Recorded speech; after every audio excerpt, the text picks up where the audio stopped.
So, you want an FZ-09. You want to get good value for money. You're gonna ride on the weekends with like your buddies and shit. I can't think of any jokes because literally everyone has one of these. Let me try this again. The FZ-09, the best-selling bike in the United States. God damn it! The 10th best-selling bike in the United States. When I first gazed upon an overproduced picture of the FZ-09 back in 2014, I knew it was going to be good. I loved the way that it was intentionally designed to arouse the road rash penis of a tank top teen obsessed with bass drops and max wrist videos. Even though I was always really interested in the bike, I knew very little about it and its intricate specifications when it came time to review one. So after a solid 5 minutes of hard research, I realized that nobody cares about intricate specifications and should just stick with what people want to know. So here's what you want to know. This bike is light as f***, weighing around 415 pounds, gets around 45 to 50 to the gallon, has an 847cc triple cylinder engine, and retails around $9,000 US. We'll discuss power once I get it onto the dyno. Although most of my motorcycle reviews feature a Yamaha, I don't have a stiff dick or a soft spot in my heart for the brand. The other one was great, but you had to have a computer science degree to be able to operate it. The Bolt felt like a dad trying to be cool. The R6 was as comfortable as a ferocious cavity search, and the Yamaha R3 was, well, a 300. But the FZ-09 seemingly has none of these drawbacks. Its styling is edgy but professional, like a man in a suit wearing gauges. Its dash cluster is simple and tells you what you need to know, instead of getting you stuck in the brightness setting and wondering why you can't go on Pornhub. I don't know, I'm stuck in the brightness menu. How do I get off the brightness menu? And it's a naked bike, so it's very comfortable to ride. Until you go over 80 miles an hour, of course. Then the wind makes you its bitch. So what does the FZ-09 like to ride? Ah yes, the FZ-09, the motorcycle equivalent of a bumper Coke.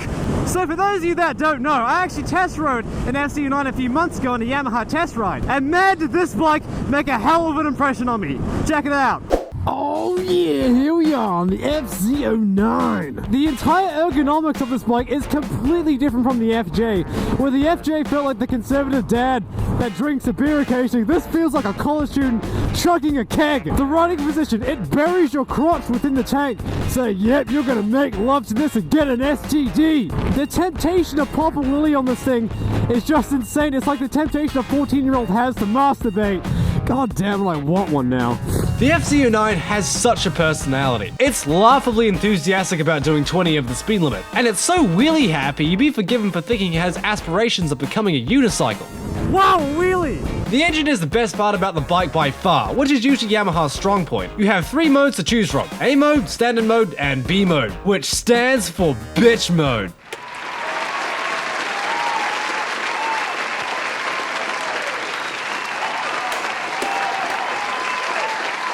A mode stands for Alex Jones, because it makes the engine lively and exciting and fun to watch, like one of his rants. But if you're not used to it, the front wheel lifts up frighteningly quickly and scares the hell out of you. Thankfully, you have standard mode to save you from a back and ass full of road rash, with its similar yet slightly less vicious acceleration. And B mode kills the fun quicker than someone not understanding your sarcasm.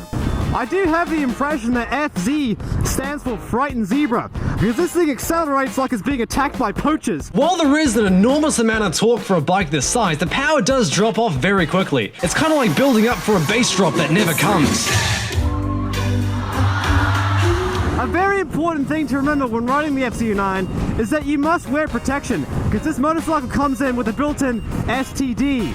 That's the cost of riding an FZ-09. You get a lot of fun and syphilis. The one downside I did notice very quickly, however, is its blubbery soft stock suspension. Even for a microorganism like myself, I did long for something firm and more dampened. Thankfully, upgrading the suspension is very common, and there are lots of people on the forums to help you out with that. But apart from those things, I have very few complaints about it. So before we wrap things up this week, let's throw the Frightened Zebra 09 onto the dyno.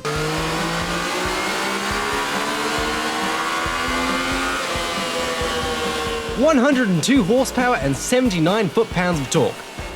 So here is my conclusion. The FZ-09 is a top-notch bike for a second-hand Craigslist price. It scratches all of your hooligan itches, and I liked it so much I very nearly almost thought about possibly maybe buying one. The only issues that I found with it were a soft stock suspension and very twitchy throttle response. But overall, it's one of the best bikes I've ridden this year. Alright guys, that just about does it for this week. I'm always looking for bikes reviews, so shoot me an email or a message on Instagram and let me know what you have. Preferably 2015 and up bikes, or if you have something rare and interesting, that could also make for a pretty good review. Alright then guys, thank you so much for watching, and I'll see you all next time.